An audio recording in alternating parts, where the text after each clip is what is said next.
y a chez les Français de l'étranger de nombreuses ressources.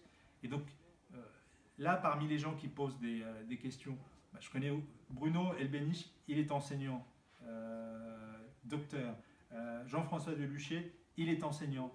Carlos Ortiz, que je vois également, qui répond à Quentin de Mexico, il a été formé en France. Il est parfaitement à même d'expliquer les études médicales en France à des jeunes qui veulent venir se former ici.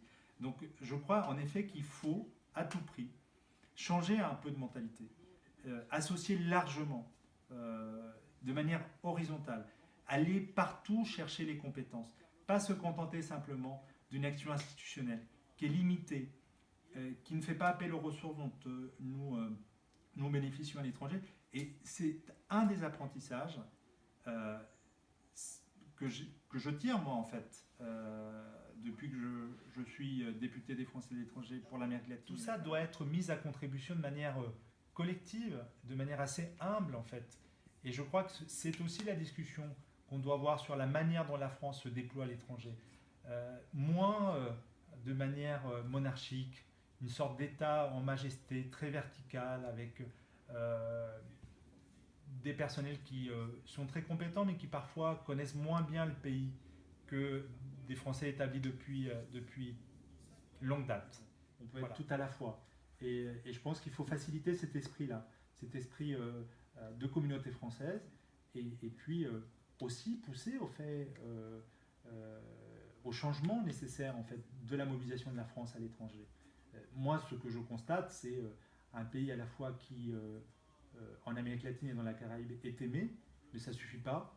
On est respecté, on est apprécié, mais voilà, il faut se mettre au goût du jour, il faut changer un peu nos habitudes, nos méthodes de faire, faut être plus réactif, plus collectif.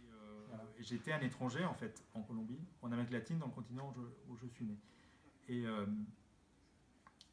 j'ai rencontré beaucoup de Français qui, comme moi, venaient s'installer en Amérique latine ou dans d'autres pays que la Colombie et qui disaient à chaque fois moi je ne suis pas venu pour rencontrer des Français.